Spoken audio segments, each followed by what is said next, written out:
શિવજીના દર્શન કર્યા, ગણેશજીના દર્શન કર્યા અને ગણેશજીના વિઘ્નહર્તાના દર્શન કર્યા પછી આપણે વિઘ્નહર્તા દાદાને પ્રાર્થના કરશી કે હે દાદા, અમારા જેટલા ભક્તો આ વિડીયો જોઈ રહ્યા છે એના બધાના વિઘ્ન તું હરી લેજે મનથી ને. અને એક નાદની સાથે આપણે મેં તમને જે કીધું કે સૌમ્ય મુદ્રા અને ક્રોધિત મુદ્રા બે મુદ્રાની અંદર જે છે હનુમાનજી અહીંયા છે બિરાજમાન છે. અને કંકાવટી નગરની અંદર ખાસ કરીને જો જોવાલાયક હોય તો જોડિયા હનુમાનના દર્શન અવશ્ય આપણે કરવા જોઈએ. ધાંગધ્રા નગરમાં આવ્યા હોય, કંકાવટીમાં આવ્યા હોય, અને કંકાવટી એટલે પ્રાચીન.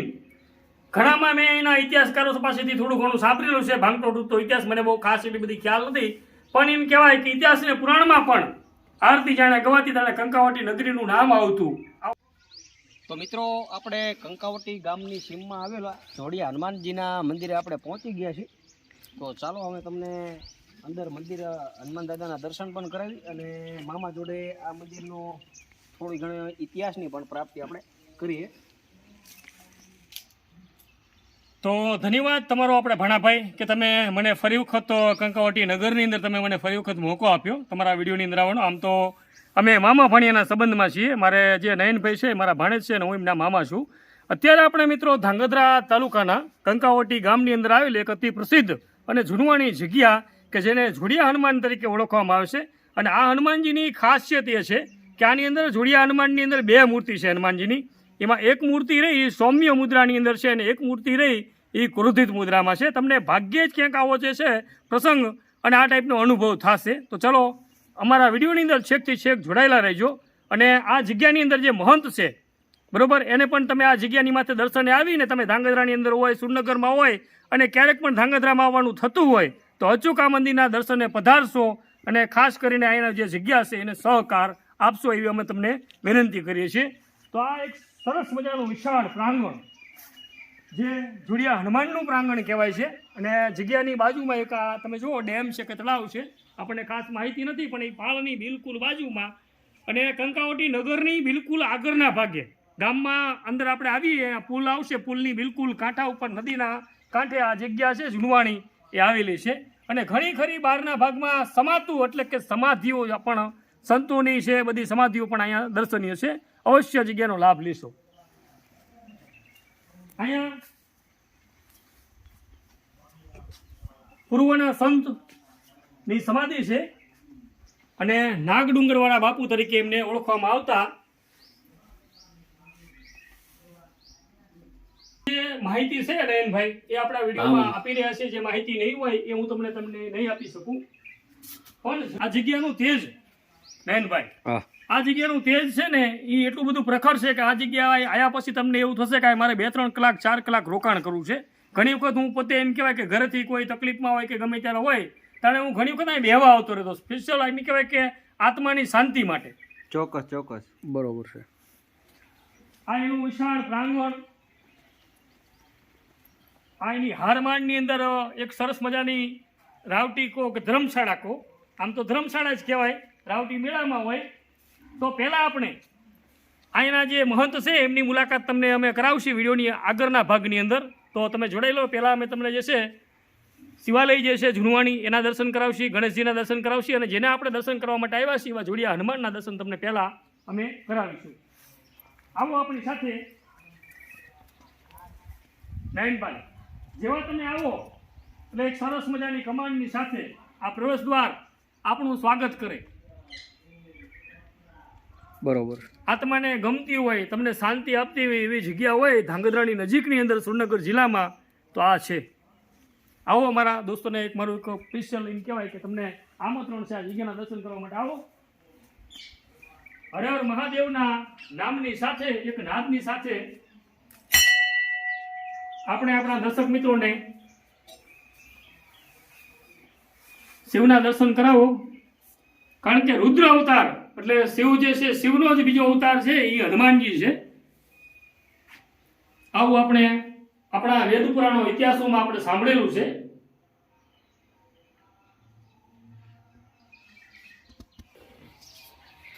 મારી બાજુ કોઈ પણ શુભ પ્રસંગનું મુહૂર્ત હોય અને કોઈ પણ દર્શનનું કાર્ય હોય અને પ્રથમ આપણે જો ગણેશજીનું સ્મરણ ન કરીએ અને ગણેશજીના દર્શન ન કરીએ, ચાલુ છે ને? હા ચાલો. હનુમાનજીના દર્શન તમને કરાવતા પહેલા આપણે ગણેશજી જે છે એના દર્શન તમને એક નાદની સાથે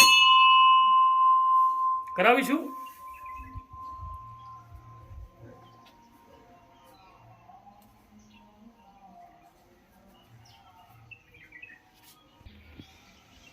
અને એ પછી શિવજીના દર્શન કર્યા, ગણેશજીના દર્શન કર્યા અને ગણેશજીના વિઘ્નહર્તાના દર્શન કર્યા પછી આપણે વિઘ્નહર્તા દાદાને પ્રાર્થના કરશી કે હે દાદા, અમારા જેટલા ભક્તો આ વિડીયો જોઈ રહ્યા છે એના બધાના વિઘ્ન તું હરી લેજે મનથી ને. અને એક નાદની સાથે આપણે મેં તમને જે કીધું કે સૌમ્ય મુદ્રા અને ક્રોધિત મુદ્રા, બે મુદ્રાની અંદર જે છે હનુમાનજી અહીંયા છે બિરાજમાન છે. અને કંકાવટી નગરની અંદર ખાસ કરીને જો જોવાલાયક હોય તો જોડિયા હનુમાનના દર્શન અવશ્ય આપણે કરવા જોઈએ. ધાંગધ્રા નગરમાં આવ્યા હોય, કંકાવટીમાં આવ્યા હોય. અને કંકાવટી એટલે પ્રાચીન, ઘણામાં મેં એના ઇતિહાસકારો પાસેથી થોડું ઘણું સાંભળેલું છે. ભાંગતો તૂટતો ઇતિહાસ મને બહુ ખાસ એટલી બધી ખ્યાલ નથી, પણ એમ કહેવાય કે ઇતિહાસ અને પુરાણમાં પણ આરતી જાણે ગવાતી તાણે કંકાવટી નગરીનું નામ આવતું આવવાનો ઇતિહાસ છે. ને એ કંકાવટી નગરીની અંદર આ સૌમ્ય મુદ્રા અને ક્રોધિત મુદ્રાની અંદર તમે દર્શન આપણા દર્શક મિત્રોને કરાવો. હવે અહીંયા આવીએ આપણે તો જે આ હનુમાનજી મહારાજની મૂર્તિ છે, આ બાજુની દેખાડો. આ તમે જુઓ સૌમ્ય મુદ્રા એટલે તમને એવું લાગે કે હનુમાનજી હરખાતા હોય, આમ જાણે ખુશમાં હોય, આપણી માથે મિજાજથી આમ જાણે એમ કહેવાય કે બટા શું વાત છે, આજ તમે મને દર્શન કરવા માટે આવ્યા છો મારા. આ એવી મુદ્રાની અંદર સૌમ્ય મુદ્રામાં હસતા અને હરખાતા હનુમાનજી તમને ભાગ્યે જ ક્યાંક જોવા મળશે. અને એની બિલકુલ બાજુમાં આ જે મુદ્રા છે એને તમે જોઈ શકો છો. તમને એવું લાગશે કે હનુમાનજી જાણે આપણી માથે ગોપાયમાન થયા હોય ને કહેતા હોય કે બટા તમે મારા દર્શન તો કરો છો, પણ મારું કંઈક આ જગતની અંદર મારી ક્યાંક આ જગ્યાની ઓળખ ઊભી થાય એવું પણ કાર્ય તમે કરજો, એવું આપણને કહેતા હોય એવું લાગી રહ્યું છે. સાચું છે. તો હવે આપણે આગળ બીજી મુદ્રાને વાત કરીશું. આ મૂર્તિ છે એક ઐતિહાસિક મૂર્તિ છે, બહુ જૂની મૂર્તિ છે. અને આ મંદિરે જે સાચા હૃદયથી પ્રાર્થના કરે છે તો એની પ્રાર્થના તરત પરિપૂર્ણ થાય છે, એની મનોકામના પૂર્ણ થાય છે. અને ખૂબ જ જૂનું આ મંદિર છે, આ શિવજીનું મંદિર. અને અહીંયા ગણેશજીની મૂર્તિ છે, ગણેશજીનું મંદિર છે. અહીંયા આની સુંદરતા જોઈ અને બહારથી જે માણસો આવે છે બિલકુલ શાંતિને પામે છે અને ખુશ થઈ જાય છે. પછી આપણે બાપુનો પણ પરિચય આગળ આપણે તમને વિડીયોની અંદર કરાવીશું. બાપુની જે દિનચર્યા છે, આ જગ્યા પ્રત્યેની એમની સ્મૃતિ છે, એમનું જે વખાણ જેવા કરવા જેવા કાર્યો હશે એના માટે પણ આપણે વખાણ પણ કરીશું અને એમને સાથે થોડો વાર્તાલાપ પણ કરીશું. પણ એની પહેલા બાપુ આ મંદિરની પાછળના ભાગે એક સમાધિ પણ છે, બે. એ કંઈ તમે જો જાણતા હોય દર્શક મિત્રોને તો સ્થળ માથે આવીને થોડી વિનંતી છે તમને. આપણે ચાલો ત્યાં જઈએ. ખુશ કરજો થોડી. તો એ સમાધિના દર્શન કરતા પહેલા સમાધિની માથે એક નાનું એવું સરસ મજાનું લખાણ છે. ખાસ કરીને એ લખાણને આપણે ફોકસ કરીશું. આદેશ નમો નારાયણની સાથે આ તમે સમાધિના બંનેના દર્શન કરો. સમાધિની વિશે વિસ્તૃત માહિતી તો આપણી પાસે બાપુની પાસેથી જે છે બાપુ જાણતા હશે એ આપણને કહેશે, બરોબર. હવે એમને બાપુને સમાધિ બાપુ અહીંયા ઓરા ઉતરો તમે મને આપી દે. આ સમાધિ વિશે બાપુ બે શબ્દની અંદર તમે જે કંઈ જાણતા હોય. આ સમાધિ છે પુરાતન છે અને ચેતન સમાધિ છે. અહીંયા જે પહેલાં સાધુ સંતો જે સેવા પૂજા કરી છે એમની સમાધિ છે. જેમ કે હું અત્યારે સેવા પૂજા કરું તો કોઈ પગાર નહીં કે કોઈ નહીં, કોઈ છે એ 2500 કે એ રીતે છે આપણને સામગ્રી પૂરી દે, સામગ્રીનો ખર્ચો આપે અને કોઈ ગામને કોઈને બાંધ્યા નહીં કે કોઈ રીતે કોઈ ભાર નહીં દીધો આપણે. અને આપણે સેવાનું એ ઉપર લખાય છે અને પરમાત્માના સમર્પણ છે. અને આ જે ફરતું પરિસર છે, આ જે બાગ બગીચાનું છે, અહીંયા પણ આ નવા 3-4 જે વૃક્ષો લગાવ્યા હમણાં 1 મહિના પહેલા જ લગાવ્યા છે. અને અહીંયા જે આ છે એ બીલીપત્રનું ઝાડ છે. અહીંયા જે છે એ નાનું બીલીપત્રનું ઝાડ. તો મિત્રો આ બીલીપત્ર છે. બીલીપત્રની બહુ જ ખૂબ જ મહિમા છે. અને શિવજીનું મંદિર અને બીલીપત્ર હોય એ પરમ યોગ કહેવાય, જોરદાર યોગ કહેવાય. તો જેમ બાપુએ કીધું કે ભાઈ આ ચેતન સમાધિ છે, તો આપણે એ ચેતન સમાધિના દર્શનની સાથે નયનભાઈ આવો આપણે દર્શન કરો ભાઈ. તો તો વારાફરતી મિત્રો નયનભાઈની સાથે અમે પણ દર્શન કરીશું, પણ વિડીયોની અંદર દરેકને આપણે દેખાડવા એવું જરૂરી નથી. અહીંયા હું છે એક ટાઈમ છે ભોજન બનાવું છું, અને ગામવાળાને જે બને સેવા કરે છે ગામ સહિત. આ ગામ સમક્ષ છે આ જગ્યા, અને બીજા પણ બાર ગામથી પણ આવીને સેવા કરે છે. અને અહીંયા આવે અને બેસે એટલે એકદમ શાંતિને અનુભવે છે, એકદમ સુંદર લાગે છે. આ બહુ મોટું ધામ નથી, બહુ મોટી જગ્યા નથી, પણ આ મધ્યમ જગ્યા છે, પણ આવે એટલે બહુ શાંતિને પામે છે. ટૂંકની અંદર શાંતિનો અનુભવ આયા થાય. પછી આત્મને શાંતિ. તો મિત્રો સરસ મજાના પ્રાંગણની સાથે આપણે જોડિયા હનુમાનના, શિવજીના, ગણેશજીના દર્શન કર્યા, અને હવે અહીંના જે આપણે મહંત છે એમની સાથે થોડી બે શબ્દોની અંદર એમની જે દિનચર્યા છે એના વિશે વિસ્તૃત માહિતી જે છે એ મેળવશી.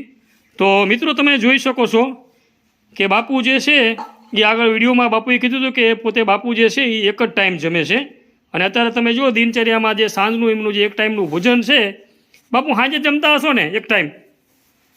સાંજે 4 થી 6 ની વચ્ચે એક જ ટાઈમ જમવાનું, અને લગભગ 15-17 વર્ષથી આ રીતનું ચાલે છે. જે ભજન કરવું હોય અને જેને સંસારમાં રહેવું હોય એને 3-4 ટાઈમ જમવું એ વાત અલગ છે, વધુ મહેનત કરવી એને. પણ જેને ભજન કરવું હોય એને એક ટાઈમ જમવું જોઈએ, અને બીજો કદાચ જરૂર પડે તો થોડો ટેકો લેવો જોઈએ, પણ 3 ટાઈમ ના જમવું જોઈએ.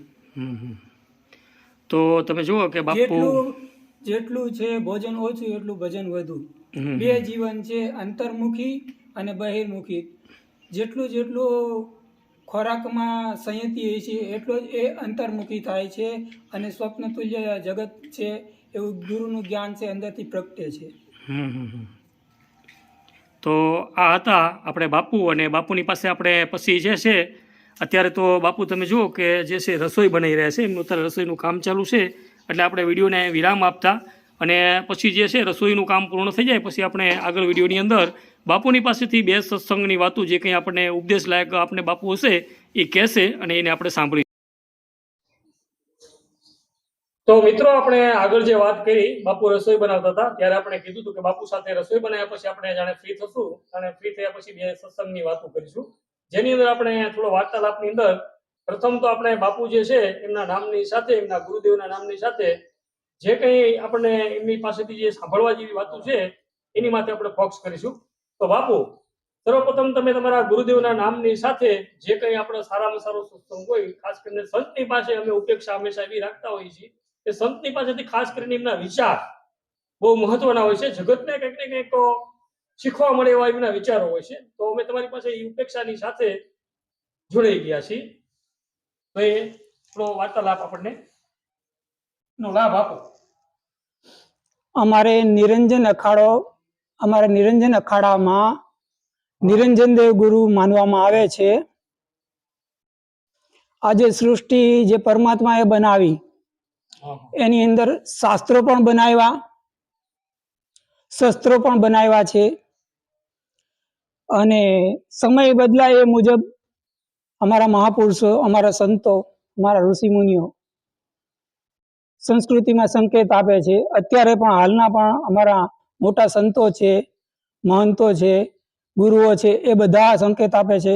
શાસ્ત્ર અને શસ્ત્ર એ માતાજીનો ફોટો જોવો, હનુમાનજીને ખંભા ઉપર ગદા છે, ભગવાન શિવના હાથમાં ત્રિશૂલ છે, એ રીતે કહ્યું છે કે બોલે શાસ્ત્ર અને શસ્ત્ર. શાસ્ત્રમાંથી ગુરુ જે જ્ઞાન દે છે એ ગુરુની કૃપા, નિષ્કામ કર્મયોગથી એ ગુરુની કૃપા જે પચાવે છે એ પરમપદને પામે છે. 3 સિદ્ધિ 3 ગુણ ત્યાગી પરમ વૈરાગી જગત દેખત બ્રહ્મ સમાન એકમાઈ. તો આપણી જે ભારતીય સંસ્કૃતિ છે એ ભારતીય સંસ્કૃતિ એવી કોઈ દેશમાં આવી સંસ્કૃતિ નથી, અને આ સંસ્કૃતિ એટલી દિવ્ય અને અનંતમય છે, અને એટલી તો જ્યોતિવર્ધક છે, અને એટલી તો કલ્યાણકારી છે કે તમે બીજા દેશોમાં જશો તો આટલું કલ્યાણ નહીં જોવા મળે.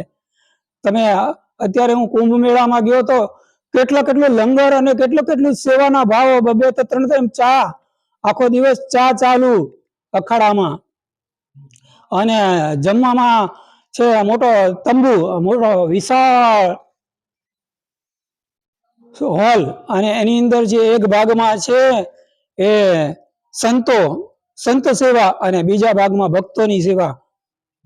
એટલે જે અમારા સંતો ભેગા થઈને આ ભારતીય સંસ્કૃતિને રક્ષણ માટે અને બધાની એકતા માટે કોઈ જાતનો ભેદભાવ નહીં અને બધા જ ત્યાં આવે છે અને સંગમમાં ગંગામાં સ્નાન કરે છે અને મોક્ષને પામે છે. ગંગામાં સ્નાન કરવાથી મોક્ષ મળે છે અને અનેક યજ્ઞોનું ફળ પણ પ્રાપ્ત થાય છે. એટલે હજી પણ એ મેળો ચાલુ છે અને 26 દિવસ હું ત્યાં રોકાયો અને આ કંકાવટી ગામ છે અને આ જોડિયા હનુમાન નામની આ જગ્યા છે. તો 26 દિવસ સુધી ત્યાં તપસ્યામાં શરીર છે ત્યાં હું રોકાયો અને પછી અહીંયા આવ્યો છું. તો એટલો આનંદ અને એટલું કલ્યાણકારી ને ડગલે ડગલે તમે ભલું જોવા મળશે. કોઈ વધુ કોઈ જાતનો રાગ દ્વેષ નહીં, કોઈ વેરભાવ નહીં. અને એમાંય અમારા નિરંજન અખાડામાં તો હા વ્યસન ઓછા. એવું નથી કે બધે વ્યસનો હોય, બધે તે ગલત હોય સાધુ સંતો, નહીં. અમુક જ એવા સાધુ સંતો હોય કે જે ભૂલ કરતા હોય છે વિષયોને કારણે. બાકી કલ્યાણ માટે સાધુ સંતો પોતાની ગરદન દેવા પણ તૈયાર છે અત્યારે.